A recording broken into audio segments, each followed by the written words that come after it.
The debate was supposed to be routine, just another Sunday political roundtable where rising stars and seasoned operatives clashed over talking points and national narratives, and the network billed it as a generational showdown between conservative commentator Karoline Leavitt, fresh off a string of confrontational appearances, and Kash Patel, the former chief of staff to the acting Secretary of Defense, whose deep legal background and national security experience made him both controversial and compelling. And as the red light blinked on and the host opened with polite small talk and shallow banter, it became quickly apparent that Karoline arrived not to engage in dialogue, but to dominate, cutting across introductions with barbed rhetoric and seizing airtime with sweeping generalizations about the state of the nation, illegal immigration, media bias, and cultural decay, all delivered with a poised smirk and the confidence of someone accustomed to winning viral attention. And Kash, unmoved and cool under the cameras, let her jab uninterrupted, waiting until she paused long enough for him to insert a single sentence that shifted the room. "We cannot claim to love the Constitution while disrespecting the diversity it protects,"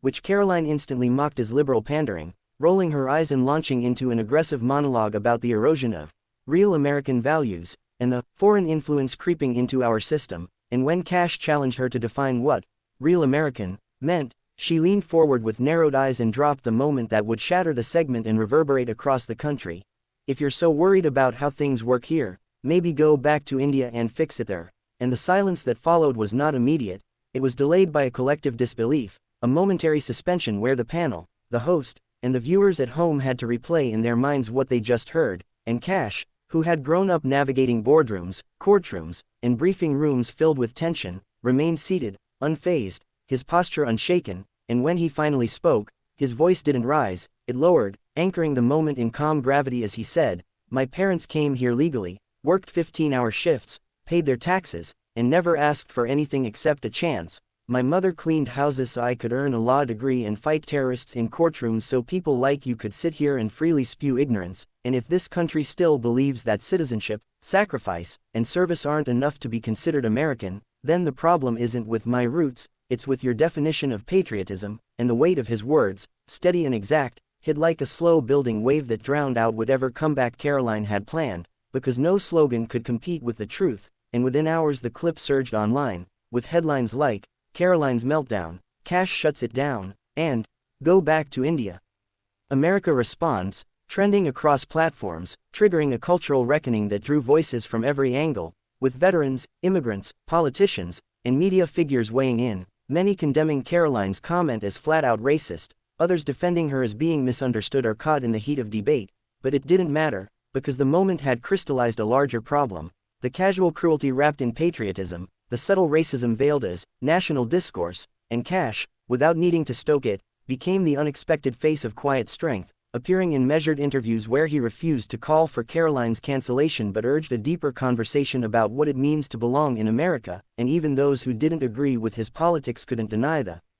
dignity with which he handled the insult. And Karoline, sensing the blowback, released a 3-line apology on social media that was instantly criticized for its vagueness, claiming she misspoke and didn't mean to offend anyone's heritage, a non-apology that only fueled the firestorm. And the network, under mounting pressure, issued a statement disavowing her remarks while avoiding full responsibility for airing them. And while some of her allies doubled down in her defense, arguing that she was targeted for being bold, her speaking invitations quietly dried up, sponsors pulled back, and even conservative media hosts who once celebrated her punchy persona distanced themselves from the narrative, not out of principle, but to avoid the PR fallout. And meanwhile, Kash launched a small online initiative called Belonging Means More, encouraging young Americans of all backgrounds to share stories of how they or their families contributed to the country in ways not measured by bloodlines or skin color. And within days, thousands of submissions flooded in, stories of first-generation engineers, teachers, service members,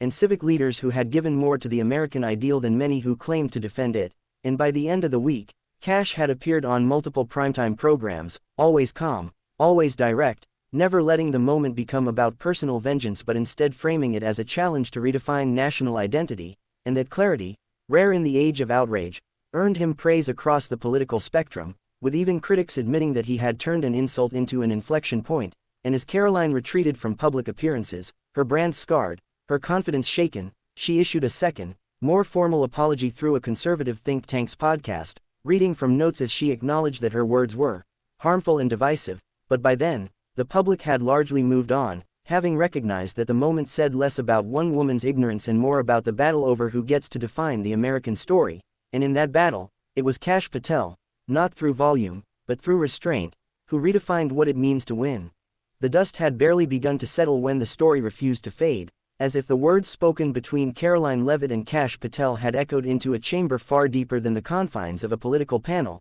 and while most controversies flared and flickered within 24 hours, this one refused to burn out because it touched something more primal than policy. It pierced identity, belonging, and the myth of who gets to define American. And as Kash Patel continued his unexpected transformation from behind-the-scenes legal expert to national figurehead for dignity under fire, Karoline found herself reeling, not just from the public backlash, but from the silence of those who once praised her bravery, her soundbite fluency, her willingness to fight the left at any cost, and the irony was painful, that those who had once told her to never apologize were now quietly vanishing, their support replaced with distance and vague condemnations wrapped in PR lingo, and though she tried to recover, tried to pivot the conversation back to familiar ground, border security, law and order, media bias, the moment had branded her, and not in the way she had hoped, because now every camera lens that caught her carried the ghost of that sentence, every microphone she spoke into hummed with the memory of that insult, and in contrast,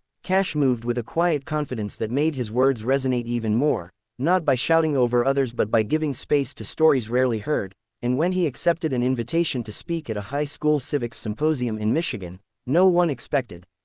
the speech to go viral, yet it did, because in front of students of every color, every religion, every first-gen background, he said, being American isn't about where your grandfather was born, it's about what you're willing to stand up for when no one's clapping, and that quote, raw and honest, swept through TikTok and Instagram like a slow, powerful wave, stitched and shared by creators across political lines who, regardless of ideology, understood what it meant to be disrespected for the shape of your story, and even as news cycles tried to pivot back to budget hearings and campaign ads, America kept coming back to the clip. The moment Karoline said it, the second Kash replied, the pause, the precision, the way a single sentence had humbled a movement built on volume and deflection, and behind closed doors, networks scrambled to recalibrate, wondering if the performative outrage formula was finally cracking, if audiences were growing tired of panels that offered no real humanity, and one producer at a rival station even admitted off the record, we didn't expect people to rally behind someone like Kash,